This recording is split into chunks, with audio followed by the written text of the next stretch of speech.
Valladolid, ciudad protagonista de tantos versos e historias, y es que aquí se ha vivido la grandeza de los buenos tiempos, pero también las penurias de los peores, y a raíz de estos últimos empiezan a brotar como enredaderas sobre el muro del tiempo, misterios y leyendas que construyen toda una muralla a su alrededor.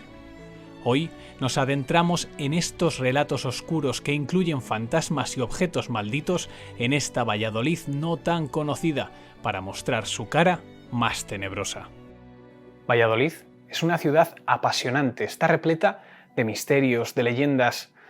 Conforme entras ya notas como que te absorben esos siglos en los que se han forjado todos esos misterios. Muy pocos conocen el lado paranormal de Valladolid. Es una ciudad repleta de misterios y leyendas. Podemos decir que la ciudad de Valladolid se ha convertido en un lugar esotérico, debido a que cuenta con varias leyendas y maldiciones de algunos de sus lugares, por lo cual convierte a este sitio como un lugar de referencia para todo lo paranormal. Vine a esta ciudad para intentar averiguar e investigar más sobre dos de sus leyendas, pero lo que la ciudad me devolvió fue mucho más.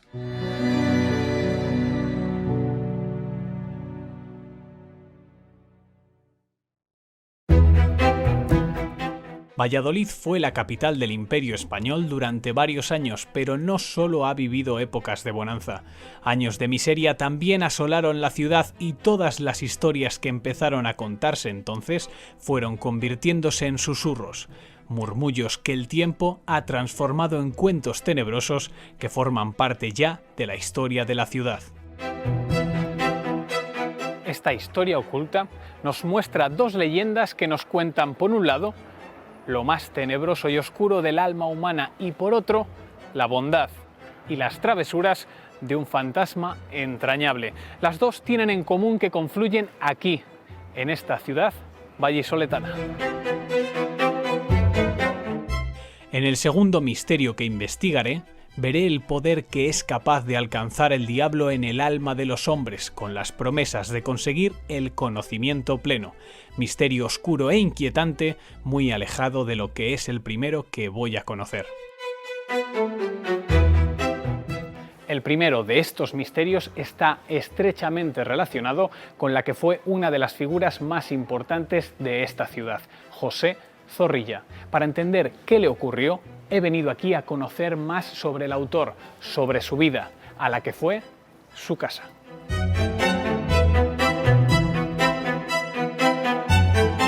José Zorrilla fue un poeta y dramaturgo español del siglo XIX perteneciente al movimiento del romanticismo. Una cosa muy curiosa que cuenta una de sus historias fue cuando conoció a su abuela paterna. Bueno, no a su abuela, sino al fantasma de su abuela. El mismo José Zorrilla cuenta en una de sus obras que, siendo él pequeño, estando en su casa de Valladolid, la actual Casa Zorrilla, entró en una habitación que en ese momento estaba destinado a ser el trastero de la casa y se encontró con una anciana. La cuestión, pues, es increíblemente curiosa porque Zorrilla sale corriendo y grita la abuelita, sin especificar cuál. Él en ese momento no la reconoció, pero esta anciana le dijo que era su abuela, la cual estaba ya fallecida, y le dijo que debería de quererla mucho porque así Dios le iluminaría en su vida. Hay una energía que es la que tiene el deber de guardar ese sitio y son energías positivas. Zorrilla encuentra un lienzo enrollado. Al desenvolverlo ve un retrato de una mujer y le dice a su padre: mire padre, un retrato de su madre, un retrato de doña Nicolasa, a lo que su padre le dice: ¿y tú cómo sabes que esta mujer es mi madre si ella muere antes de que tú nazcas? Y Zorrilla le repuso: es que esta mujer es la que estuvo, a la que yo vi en Valladolid cuando dije que había venido la abuelita y ninguno de ustedes me creyó. La respuesta del padre a mí me parece que es formidable, porque le dijo: Pepe, tú sueñas. Buenos días, Pedro. Buenos días, Nacho, ¿qué tal? Vengo con muchísimas ganas de conocer más a fondo a la persona y al autor José Zorrilla. ¿Dónde nació? ¿Cómo fue esos comienzos de la vida del escritor? Fíjate, estamos en un sitio adecuado para hablar de eso. Tienes aquí a don Narciso Alonso Cortés, que fue el máximo especialista en la obra de Zorrilla, y aquí detrás la casa natal de José Zorrilla. Esta casa museo tiene una peculiaridad con respecto a otras, y es que es la auténtica casa en donde nació y vivió durante varias temporadas el autor José Zorrilla. ¿Y cómo fueron esos inicios en la vida? ¿Cómo era su familia? ¿Cómo creció? ¿En qué ambiente creció José Zorrilla? Eso es uno de los grandes, de las cosas más importantes de la vida de Zorrilla, porque él, su padre era un señor muy serio, trabajaba aquí mismo en la Chancillería que tenemos aquí mismo, y era muy autoritario, absolutista, todo lo contrario a lo que era ese chico joven, fantasioso, lleno de ideas literarias, que quiere volar a través de la literatura y que su padre no lo comprende. De hecho, él siempre cuenta que su padre se murió pensando que él era tonto, ¿no? Porque Zorrilla era todo lo contrario a su padre, y era un joven lleno de impulso de vida, romántico, que buscaba ese nuevo mundo que se estaba abriendo y al que ya no pertenecía a su padre. Y esa imaginación, esa capacidad de adquirir nuevas inspiraciones en todo momento, ¿cómo lo va reflejando dentro de sus obras? Sí, él captaba, sobre todo captó el cambio de época, el cambio de la sociedad. La sociedad a la que él llega es una sociedad en transformación, desde un antiguo régimen absolutista hacia un sistema liberal. Él, en su forma de expresión, es absolutamente libre.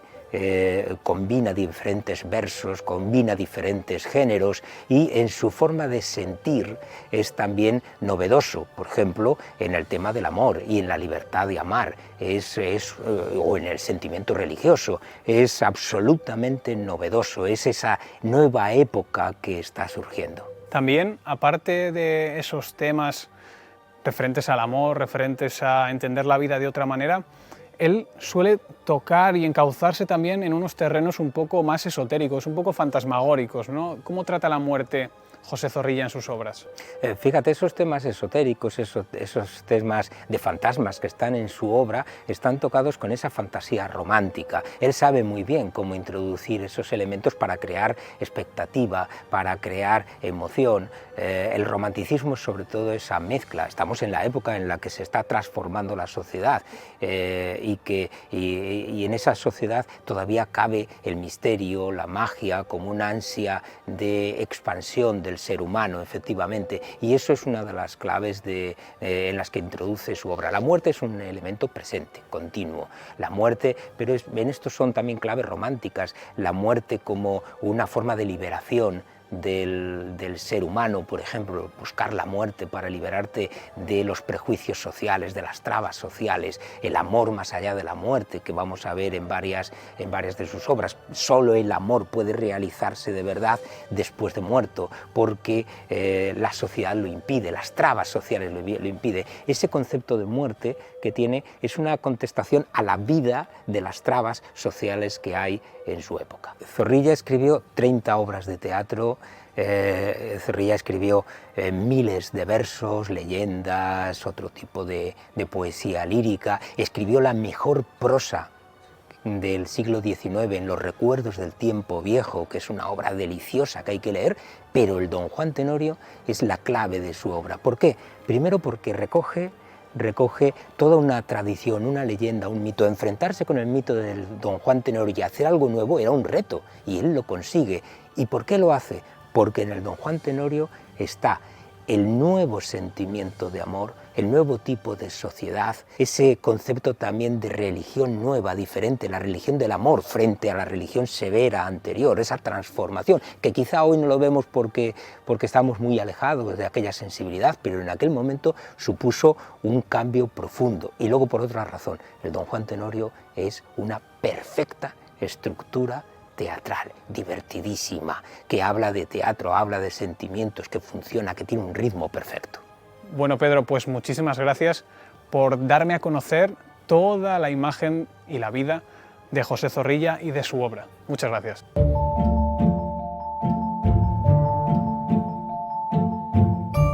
Mis pasos me llevan a adentrarme en la casa del artista y a pasear por sus estancias antes de conocer lo que ocurre en su interior. En el siglo XX, el Ayuntamiento de Valladolid compró la Casa Zorrilla y la habilitó como una casa museo. La viuda de José Zorrilla donó gran parte de los muebles que hoy en día se pueden ver allí. En lo que ahora conocemos como la Casa José Zorrilla de Valladolid sí que han ocurrido algunos elementos paranormales. Por ejemplo, puertas y cajones que se abren y se cierran o luces que se encienden y se apagan.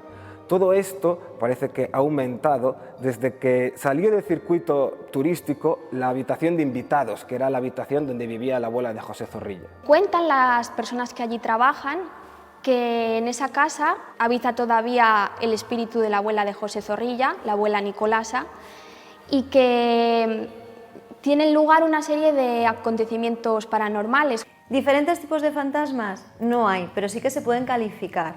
Podemos calificar como aquella persona que se queda entre estos dos mundos, pues porque tenga un apego. Es decir, hay algo que le hace que se quede aquí, pues porque no ha vendido una casa, porque ha reñido con alguien.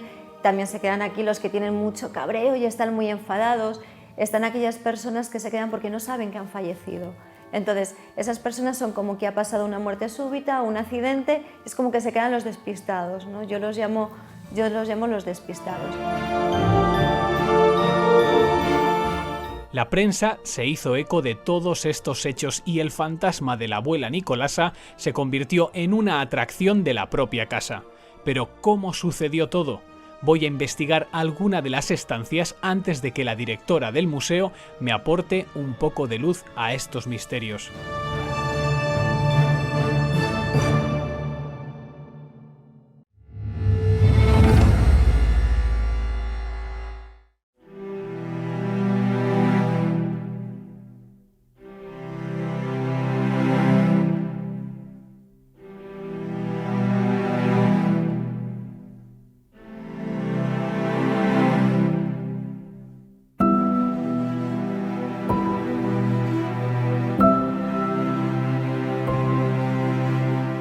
Comienzo mi visita por la Casa Museo Zorrilla, en la que para mí es una de las habitaciones más especiales. Y es que aquí, en el invierno de 1817, justo encima de esta cama, nació el escritor José Zorrilla. Esta es la misma cama, la cama original de los padres.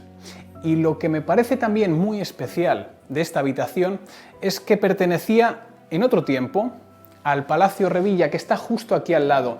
Y en aquella época era muy común tener cuartos como este, con la puerta un poco más pequeña, que era donde se castigaba a la gente, donde se castigaba a esos niños que se portaban mal. ¿Cómo podemos identificar este tipo de cuartos? Gracias a las ventanas que dejaban entrar un pequeño haz de luz para las personas que estuvieran dentro.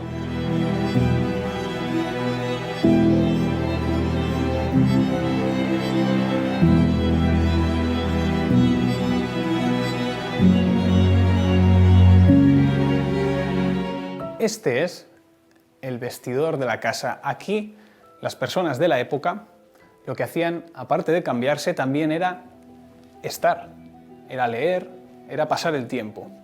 Aquí podemos encontrarnos una serie de acuarelas, de obras, que le regalaron a José Zorrilla en vida, porque era una persona muy popular. Y hay una de ellas que me parece increíble.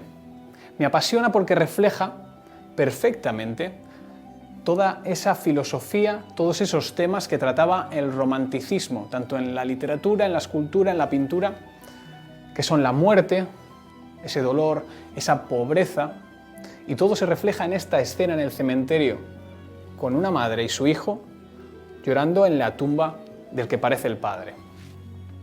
Aquí también, en esta habitación, nos podemos encontrar con este espejo. Este espejo es muy especial. ¿Por qué? Porque fue uno de los que se rompió debido al fantasma de la abuela Nicolasa, de aquí, del Museo Zorrilla.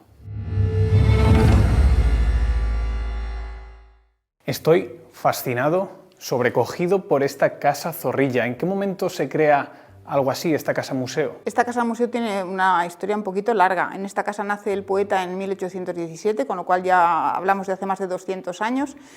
Pero como casa museo, pues es una idea que le rondó a la gente de aquí, de Valladolid, desde que se cumplió el centenario, el primer centenario de Zorrilla, en 1917. De hecho, yo al entrar me he sentido pues teletransportado a esa época en la que vivió Zorrilla, y también he escuchado al respecto de aquella época que en esta casa el propio José Zorrilla narró en una de sus historias una visión un tanto especial, ¿no? Lo narra en su autobiografía, que es una grandísima novela de aventuras que recomiendo a todo el mundo y que se titula Recuerdos del tiempo viejo, y en esa autobiografía él cuenta toda su infancia, toda su adolescencia, su juventud, su madurez y la cantidad de cosas que le ocurrieron, porque era una persona muy especial. Date cuenta que era sietemesino, epiléptico, sonámbulo, adivinaba el futuro, tenía una imaginación prodigiosa, le gustaba mucho la numerología, era bastante fetichista. Se le vincula, por ejemplo, a un episodio de haber sacado de la tumba de su madre incluso un mechón del cabello para conservarlo. Era una persona muy especial y con una sensibilidad muy especial. Entonces, lo que narra aquí es que él un día, que desobedeció a los padres y se levantó a la hora de la siesta y entró en un sitio que le tenían prohibido, que es el cuarto de huéspedes, que también lo podemos ver aquí, pues vio allí a una señora, y cuando entabló conversación con ella se dio cuenta que esta señora le dijo que era su abuela. No era la abuela que él conocía, era otra abuela. Entonces, cuando se lo dijo a sus padres, que había visto a una señora que decía que era su abuela y que era su abuela Nicolasa, pues le riñeron mucho, porque su abuela Nicolasa había fallecido varios años antes de que el propio José Zorrilla naciese. Entonces, aquello pues es el episodio del fantasma de la abuela Nicolasa, que aquí pues en Valladolid se ha hecho muy popular. Doña Nicolasa, el fantasma de la casa, y que atrae y que nos sirve un poco como reclamo para que la gente se acerque hasta nosotros y nosotros les contamos la vida de una persona realmente increíble como fue José Zorrilla. Pero lo cierto es que ese habitáculo en el que José Zorrilla vio a la abuela Nicolasa trae otra leyenda a raíz de que la casa abre y empieza a sucederse una serie de fenómenos extraños, ¿no? Y los primeros días de abrir la casa nos dimos cuenta que el guía, pues el grupo con el que subía el guía se quedaba como atascado en el pasillo que da paso al cuarto de huéspedes, y entonces tomamos la decisión de que el guía explicara lo que había acontecido en la habitación del fantasma, vamos a llamarla así, la habitación de huéspedes, pues lo contara, pero desde el principio del pasillo. Cuando cerramos la habitación de doña Nicolasa al público, pues bueno, coincidió que en ese momento empezaron a pasar cosas en la casa. Esto es una casa vieja, con suelos y cimientos malos, no tiene bovedillas, tiene madera. Es una casa que se mueve mucho, muy inestable. Pero bueno, el caso es que empezaron a pasar cosas aquí, como que se abrían las puertas, porque a veces no encajan también, ¿no? O las luces, la instalación eléctrica no es buena y las luces se encendían y se apagaban y tal. Y nosotros empezamos a identificar que aquello pasaba desde que habíamos cerrado la habitación de doña Nicolasa. Entonces yo lo que hice, porque soy una persona bastante práctica, fue decir, bueno, esto hay que darle la razón a doña Nicolasa, volvemos a abrir la habitación y punto. Entonces volvimos a abrir la habitación y dejaron de pasar cosas.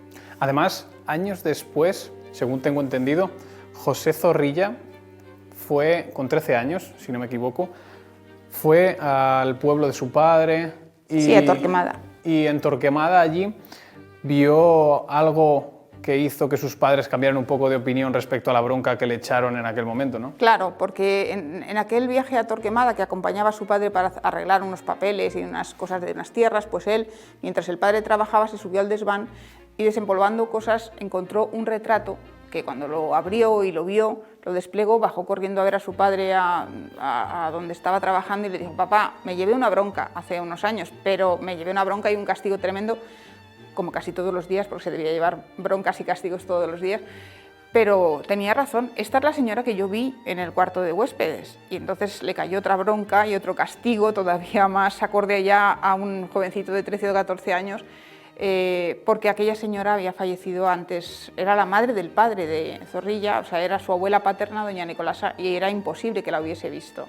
Por lo menos imposible en la cabeza de don José, que era un hombre muy rígido, un hombre muy riguroso, y que las tonterías estas de su hijo y las fantasías de su hijo pues le mantuvieron enfrentado a él toda la vida. Pues ahora que me has contado todas estas cosas sobre José Zorrilla, voy a adentrarme un poco para ver si puedo investigar y saber algo más de él solo con ver los objetos del museo.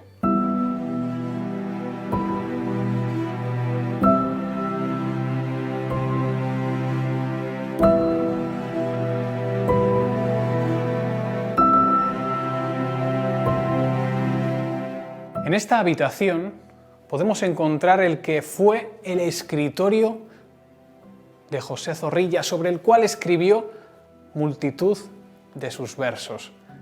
Aquí justo también está la que fue su silla sobre la cual murió por un edema pulmonar. Y justo al lado, hablando de muerte, podemos encontrar el que quizás es uno de los objetos más especiales y únicos en esta casa museo. No es otro que la máscara mortuoria de José Zorrilla, tomada el mismo día de su muerte allí en Madrid. De hecho, si nos acercamos todavía se pueden ver cómo sobresalen por la escayola algunos de los pelos. Podemos apreciar todos los detalles con una asombrosa facilidad. Esta casa museo es historia, misterios y leyendas. Es José Zorrilla.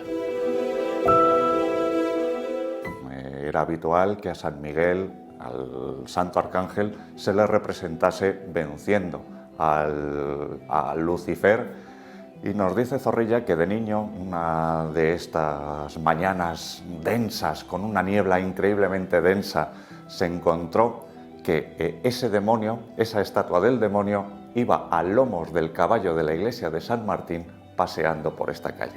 Para dar explicación a lo que es la presentación de un fantasma, por decirlo de alguna forma, como nosotros los identificamos, no hay una explicación científica como tal. Simplemente es como si entráramos en contacto en ese momento, en esa vibración. Yo lo explico como si esto fuera un aparato de radio, ¿vale? Entonces, en ese momento conectamos con esa frecuencia, tenemos esa misma vibración y lo podemos ver. También es verdad que muchas veces ellos bajan esa frecuencia para que se puedan ver o no ver según la intención que tenga.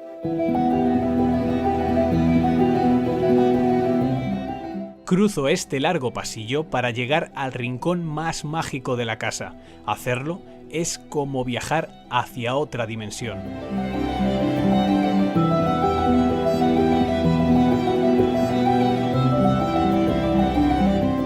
Esta es la habitación. Aquí, José Zorrilla, siendo un niño, entró por esa puerta a la hora de la siesta y pudo conocer a la que había sido su abuela, Nicolasa. Es aquí donde vio el supuesto fantasma que le habló. Y todavía parece que quedan esas sensaciones, que queda ese misterio, que queda esa conexión entre ambos mundos.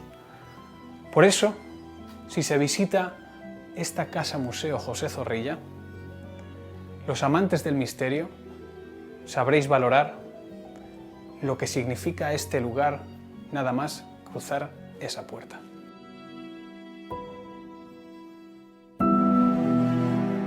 Abandono la casa para dirigirme hacia el lugar donde descansan los restos del artista, un último enclave que pone los pelos de punta. El 4 de abril de 1902 se inauguró este emplazamiento en el cementerio del Carmen. Es el llamado Panteón de Vallisoletanos Ilustres, y el que fue el primero en estrenarlo fue nuestro ya conocido José Zorrilla. El panteón es de planta octogonal y está situado en lo que fue la glorieta central del cementerio en aquel entonces. Justo en el centro se alza una estatua de una mujer ataviada con vestiduras del siglo XV. Esta mujer representa a Castilla, con una corona en la cabeza, una cruz en su mano derecha y un laurel en su mano izquierda. Junto a los restos de José Zorrilla, aquí descansan también los de Narciso Alonso, Río Ortega o José Muro, entre muchos otros. En los aledaños del Panteón podemos encontrar también algunos que se han añadido más recientemente, como por ejemplo los de Rosa Chacel o Miguel Delibes. Todo un lugar de honor donde descansan las personas y figuras más grandes que ha tenido Valladolid.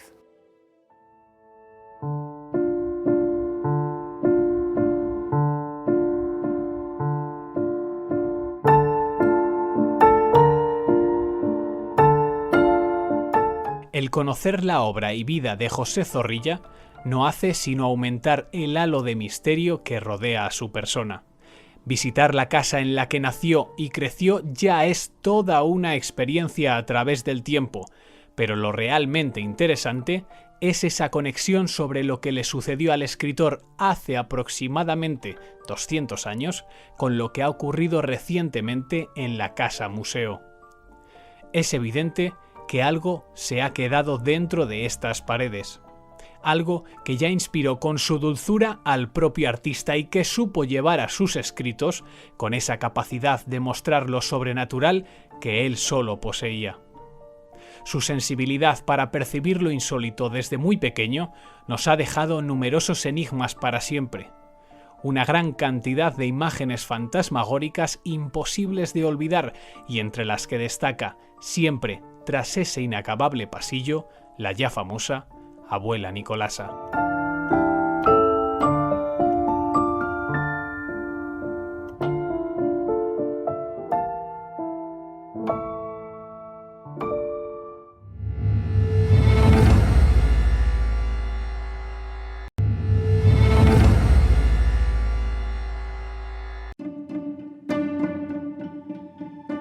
Valladolid vivió épocas de gloria en las que llegó a ser capital del imperio, pero cuando este privilegio pasó a pertenecer a Madrid, la ciudad entró en una decadencia que duró siglos, unos años oscuros que nos llevan a la segunda historia que voy a investigar, en la que hay varios personajes protagonistas.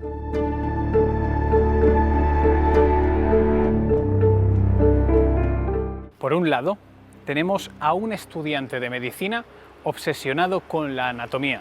Por otro, un niño que tuvo la mala suerte de estar en el lugar y el momento equivocados.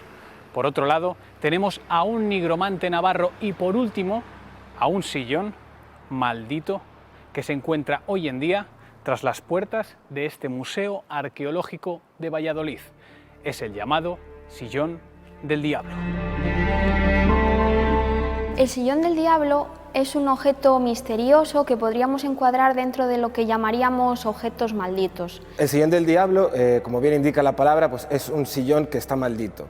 Esta silla se encuentra ahora mismo en Valladolid y tiene una leyenda negra bastante interesante. Esta leyenda se remonta al año 1548, cuando comienza en la Universidad de Valladolid la primera cátedra de medicina en España. La leyenda del Sillón del Diablo de alguna manera va viva, va creciendo y cada vez viene más gente preguntándonos por qué es eso, cómo fue, etcétera, etcétera. Según cuenta la leyenda, Andrés de Proaza fue un estudiante de medicina que en el siglo XVI estaba obsesionado con la anatomía. Sus vecinos escuchaban gritos procedentes de su sótano cada día y decidieron denunciarle. Al ir a investigar, las autoridades encontraron en su casa un cadáver descuartizado y junto a él multitud de órganos humanos. Inmediatamente, el hombre fue llevado ante el tribunal de la universidad, que lo juzgó y no dudó en condenarlo a morir por cometer tales atrocidades. En su lecho de muerte, Proaza confesó que tenía un pacto con el diablo, el cual se le había aparecido sentado en una silla que le habría conferido toda la sabiduría del mundo. De acuerdo a lo que se dice, aquel médico que se siente en ella adquirirá todo el conocimiento del mundo, pero si no hubiera estudiado medicina, morirá a los 2 o 3 días.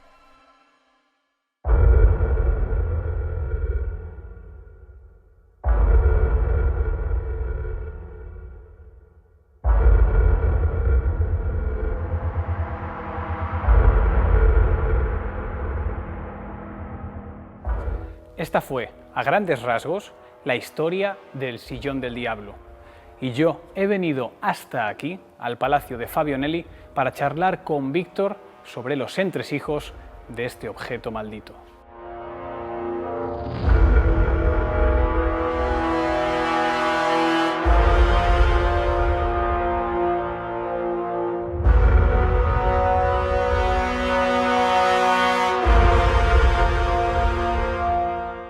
Buenas tardes, Víctor. Hola, ¿qué tal?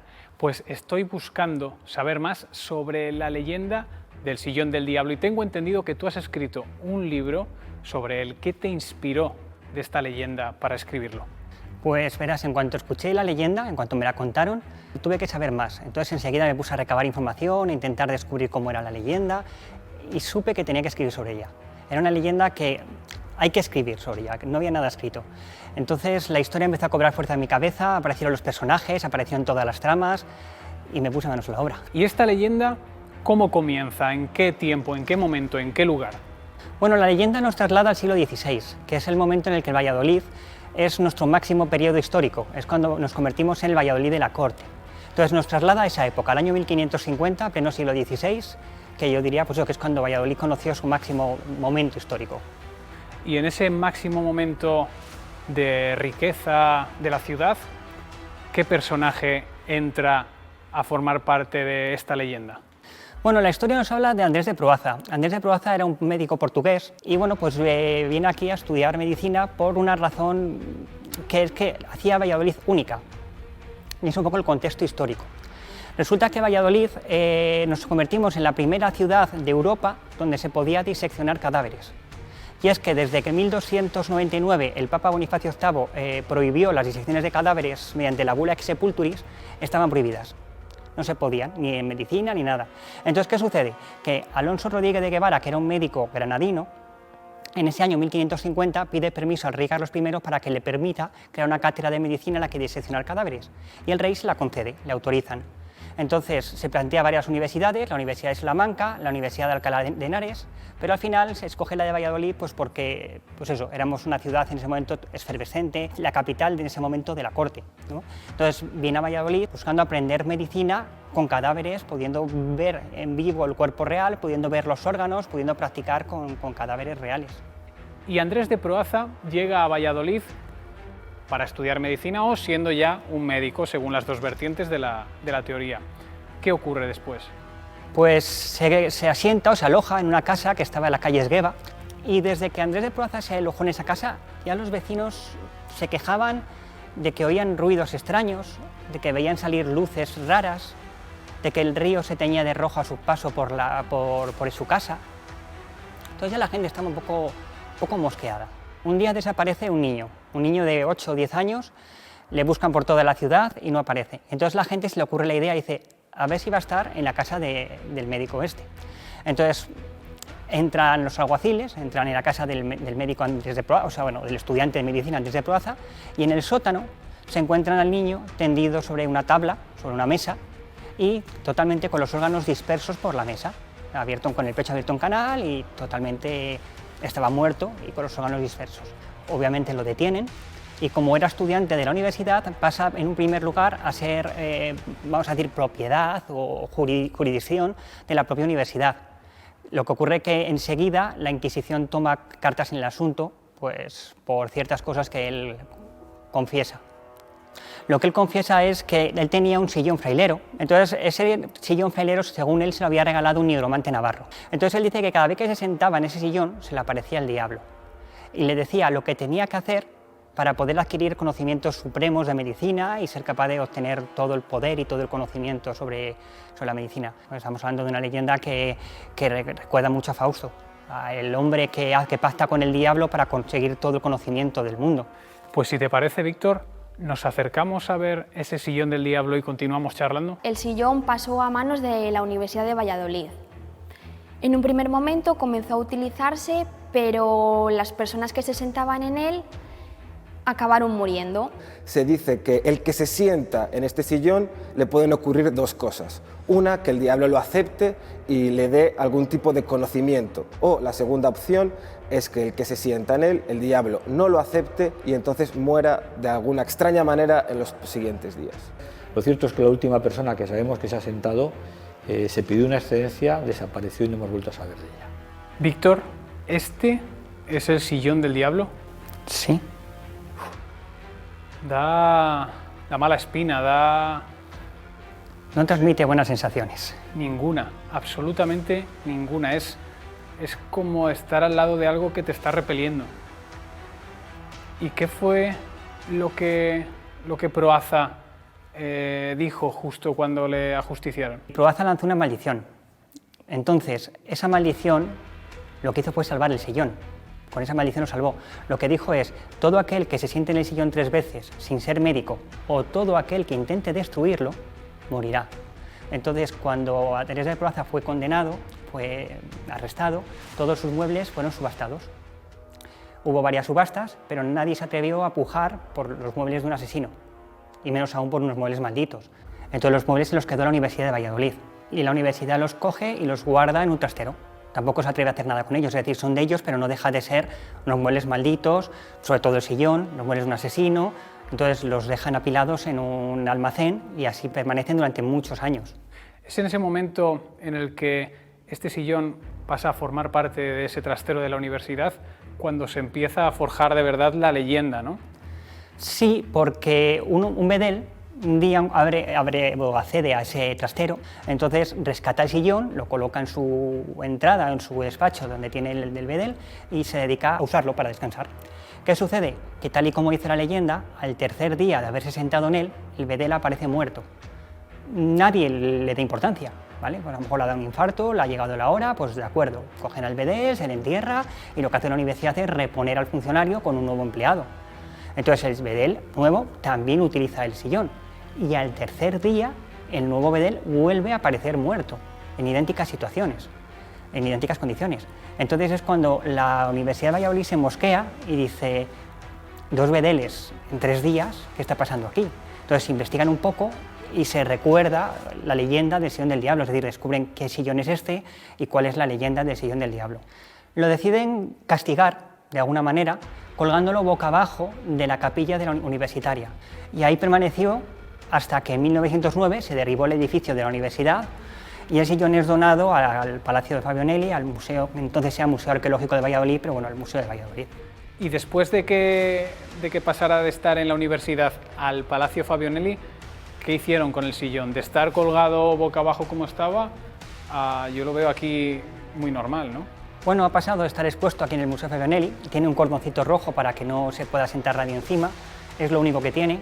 Eso hay un cartel que recuerda que es el sillón del diablo, pero ya no está castigado. ¿Y durante ese tiempo ha vuelto a comentarse o a suceder algo relacionado con él y su maldición? Leyendas siempre hay. Indagando información, tratando de recapitular información, he descubierto de todo. Que unas estudiantes que se sentaron en el sillón y tuvieron un accidente de tráfico, hay leyendas, o sea, siempre oyes habladurías. Bueno, Víctor, muchas gracias por darme a conocer tantos detalles sobre la leyenda del sillón del diablo. Y ahora te voy a pedir si puedes dejarme a solas con él un rato, porque quiero sentirlo más, quiero conocerlo un poco más a fondo. Sí, por supuesto. Muchas gracias, Víctor. Nada, a ti.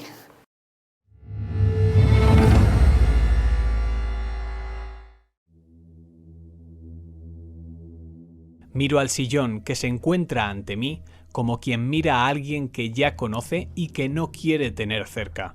Sin embargo, su magnetismo es tal que me embruja y paso los minutos ante él absorto por toda la historia que tiene detrás. Después de estar frente a frente de este sillón del diablo, he podido sentir en mis carnes, en mi alma, como algo, no sé lo que es, pero algo muy negativo, Y en busca de ese algo me he decidido a colocar esta grabadora, buscando sobre todo fortuna, suerte de encontrar algo, ya sea esta energía o cualquier otra. Lo intento por el mero hecho de encontrarme aquí en un lugar tan especial como este Palacio Fabionelli del siglo XVI.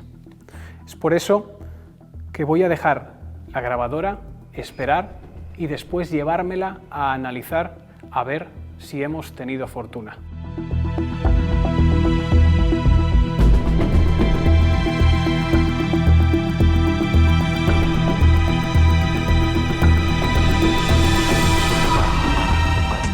El tiempo que me mantuve esperando mientras la grabadora funcionaba, lo hice en completo silencio y alejado de ella. En ese tiempo no escuché ningún ruido ni nada fuera de lo normal, así que cuando la recogí para analizarla, no creí haber podido captar nada. Sin embargo, tras limpiar y analizar el sonido no podíamos salir de nuestro asombro. Esto es lo que llegó a captar nuestra grabadora, pero que nosotros no fuimos capaces de percibir estando allí en ningún momento.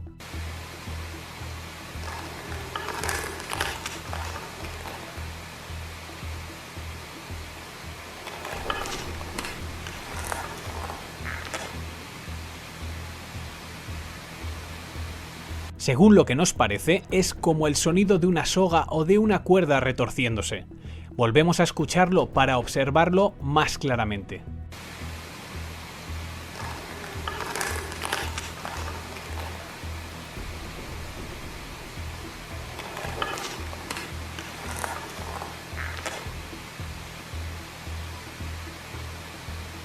Cuando le llevamos el sonido a nuestra experta, esto fue lo que nos dijo. Una psicofonía no es más que un sonido que no tiene una explicación contundente, es decir, no hay nada que provoque ese sonido, pero queda registrado ese sonido. Hay muchas veces que nosotros estamos aquí, por decirlo de alguna forma, nos encontramos en un sitio, pero es como que el espacio-tiempo se para y por eso se producen las psicofonías, es decir, entramos como en un bucle donde hay alguien que repite constantemente algo que ha pasado. Es como si dijéramos que ese momento en el espacio se ha quedado, pero estamos 200 años después, compartimos diferentes planos, por llamarlo de alguna forma, y es ese bucle constante. El encontrarme frente a frente con este sillón del diablo después de todo lo que me habían contado sobre él, agravó enormemente mis sensaciones al estar junto al sillón. Era como si la maldición, a partes iguales, me atrajera por un lado y me repeliera por otro.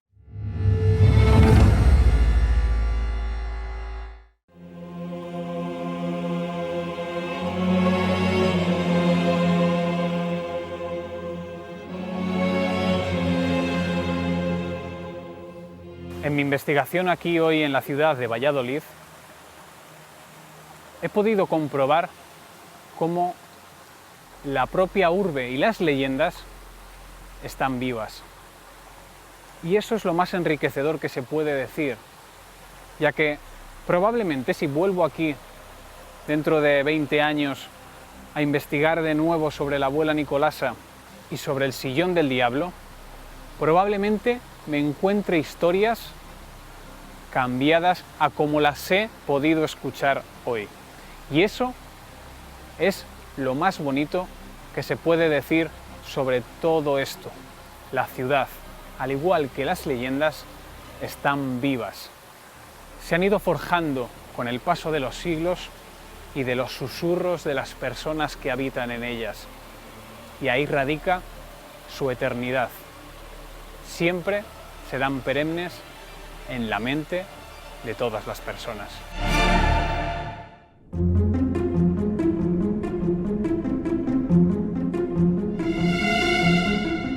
La ciudad de Valladolid es fascinante en cuanto a la cantidad de mitos y de leyendas que alberga en su interior.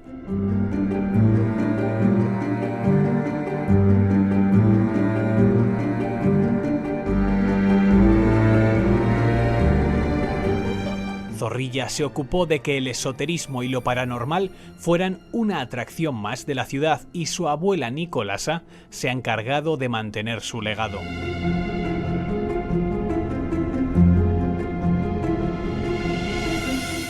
Un legado que se torna maldito con objetos corrompidos por la oscuridad como el sillón del diablo. Todas ellas son historias que se han quedado impregnadas en el tiempo, esperando pacientes a que alguien las vuelva a recordar.